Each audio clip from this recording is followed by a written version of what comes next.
ଆଜି ଖାତାକୁ ଆସିବ ସୁଭଦ୍ରା ଟଙ୍କା, କେତେବେଳେ ଚେକ୍ କରିବେ ଆକାଉଣ୍ଟ। ଦିନ 10:30 ରୁ 1 ମଧ୍ୟରେ ପୁରୀରେ ସୁଭଦ୍ରା କାର୍ଯ୍ୟକ୍ରମରେ ଶୁଭାରମ୍ଭ କରିବେ ମୁଖ୍ୟମନ୍ତ୍ରୀ। ଏହି ସମୟରେ ଆସିବ ସୁଭଦ୍ରା ଟଙ୍କା, କେତେବେଳେ ଚେକ୍ କରିବେ ଖାତା।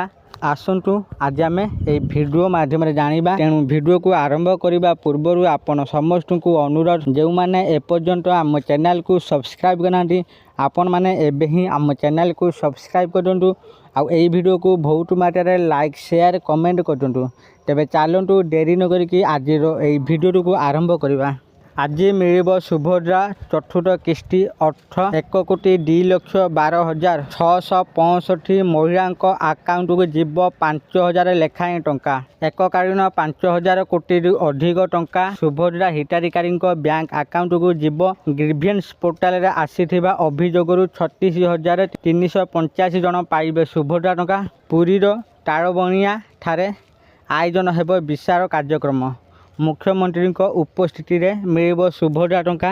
2,13,198 ଜଣ ନୂଆ ହିତାଧିକାରୀ ପାଇବେ ସୁଭଦ୍ରା ଟଙ୍କା।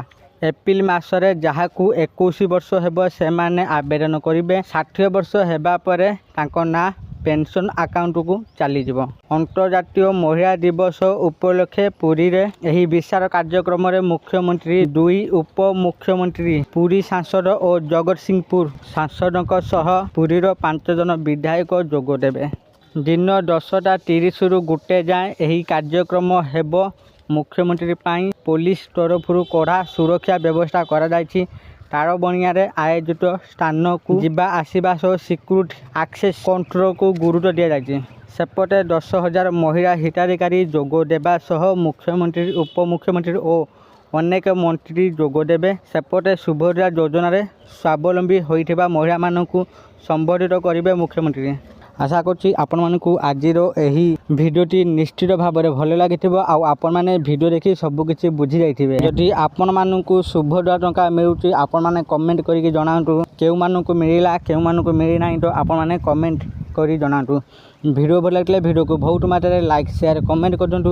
ଆଉ ଯେଉଁମାନେ ଏପର୍ଯ୍ୟନ୍ତ ଆମ ଚ୍ୟାନେଲକୁ ସବସ୍କ୍ରାଇବ୍ କରିନାହାନ୍ତି, ଆପଣମାନଙ୍କୁ ଅନୁରୋଧ, ଆପଣମାନେ ଏବେ ହିଁ ଆମ ଚ୍ୟାନେଲକୁ ସବସ୍କ୍ରାଇବ୍ କରନ୍ତୁ।